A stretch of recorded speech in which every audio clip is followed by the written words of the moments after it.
బీసీలకు 42% రిజర్వేషన్లు దక్కాలని చేపట్టిన రాష్ట్ర బంద్కు అన్ని పార్టీలు సంఘీభావం తెలపాలని ఎమ్మెల్సీ డాక్టర్ బల్మూరి వెంకట్ కోరారు.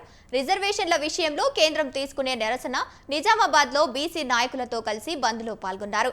సామాజిక న్యాయం కోసం తెలంగాణలో కాంగ్రెస్ ప్రభుత్వం పనిచేస్తోందన్నారు బల్మూరి వెంకట్. జనాభాలో ఎవరి సంఖ్య ఎంత ఉంటే వారికి ఆ మేరకు రిజర్వేషన్లు ఉండాలన్న రాహుల్ గాంధీ ఆశయాన్ని ఇక్కడ అమలు చేసే ప్రయత్నం చేస్తున్నామని చెప్పారు.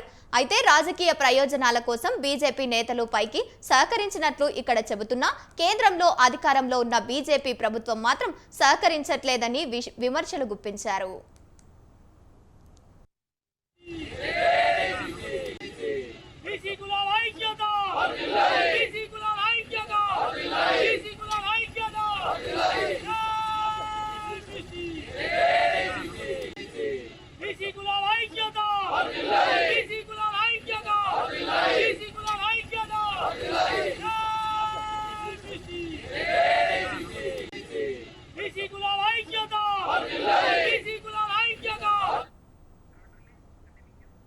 కాంగ్రెస్ పార్టీ ఇచ్చిన హామీ మేరకు స్థానిక సంస్థల ఎన్నికల్లో బీసీలకు 42% రిజర్వేషన్లు కల్పించాలని అసెంబ్లీలో బిల్లు ప్రవేశపెట్టి ఏకగ్రీవంగా తీర్మానం ఆమోదించి పంపిస్తే చట్టబద్ధత కల్పించకుండా కేంద్రంలోనే బీజేపీ ప్రభుత్వం అడ్డుపడుతోందన్నారు. నిజంగా బీసీలపైకి బీజేపీ చిత్తశుద్ధి ఉంటే రాష్ట్రం నుంచి ప్రాతినిధ్యం వహిస్తున్న ఎంపీలు 2 కేంద్ర మంత్రులతో చొరవ తీసుకుని రాష్ట్రపతికి అఖిలపక్షంతో కలవడానికి ముందుకు రావాలని కోరారు.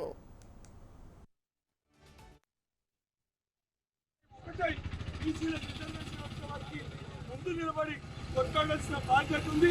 రాష్ట్రంలో ఏదైతే అధికారం ఉందో కాంగ్రెస్ పార్టీ పక్షాన మా గౌరవ ముఖ్యమంత్రి గారు గతంలో బిల్లు పెట్టడం కానీ, ఆర్డినెన్స్ తీసుకురావడం కానీ, గవర్నర్ కి పంపడం కానీ, ప్రెసిడెంట్ ఆఫ్ ఇండియాకి పంపడం కానీ, ఈరోజు బంధుకు కానీ అన్నిటికీ ముందున్న విధంగా తప్పనిసరిగా ఈ రిజర్వేషన్ కల్పించే వారితో పాటు అప్పటి వరకు పార్టీ పరంగా తీసుకున్న నిర్ణయాల్లో కూడా 42% పైన తప్పనిసరిగా బీసీలకి కాంగ్రెస్ పార్టీలో సముచిత స్థానం కల్పించేది కూడా కాంగ్రెస్ పార్టీ కట్టుబడి ఉందని చెప్పి సభాముఖంగా